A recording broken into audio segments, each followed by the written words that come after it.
ಕಾಗಿನೆಲೆ ಕನಕ ಗುರುಪೀಠದ ಶ್ರೀಗಳ ವಿರುದ್ಧ ಒತ್ತುವರಿ ಆರೋಪ ಕೇಳಿಬಂದಿದೆ.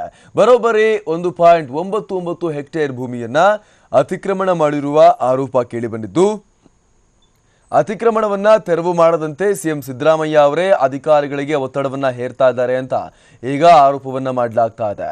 ಶ್ರೀಗಳ ಪರವಾಗಿ ಸಿಎಂ ಸಿದ್ದರಾಮಯ್ಯ ಬ್ಯಾಟಿಂಗ್ ಮಾಡ್ತಿದ್ದಾರೆ ಅಂತ ಹೇಳಲಾಗ್ತಾ ಇದೆ. ರಾಯಚೂರು ಜಿಲ್ಲೆಯ ದೇವದುರ್ಗ ತಾಲೂಕಿನ ವೀರಗೋಟ ಸಮೀಪವಿರುವಂತಹ ವಿವಾದಿತ ಮೀಸಲು ಅರಣ್ಯ ಜಾಗದ ಸರ್ವೆ ನಂಬರ್ 29ರಲ್ಲಿ 1.99 ಹೆಕ್ಟೇರ್ ಪ್ರದೇಶವನ್ನ ಕಾಗಿನೆಲೆ ಮಠದ ಸಿದ್ದರಾಮಾನಂದ ಪುರಿ ಶ್ರೀ ಒತ್ತುವರಿ ಮಾಡಿಕೊಂಡಿರುವ ಆರೋಪ ಇದೆ.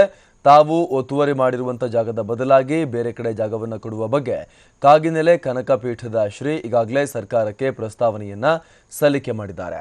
ಆದರೆ ಸರ್ಕಾರ ಮಂಜೂರಾತಿ ಮಾಡುವ ಮೊದಲೇ ಅಕ್ರಮವಾಗಿ ಒತ್ತುವರಿ ಮಾಡಿದ ಜಾಗದಲ್ಲಿ ಕಟ್ಟಡವನ್ನು ನಿರ್ಮಾಣ ಮಾಡಿದ್ದಾರೆ.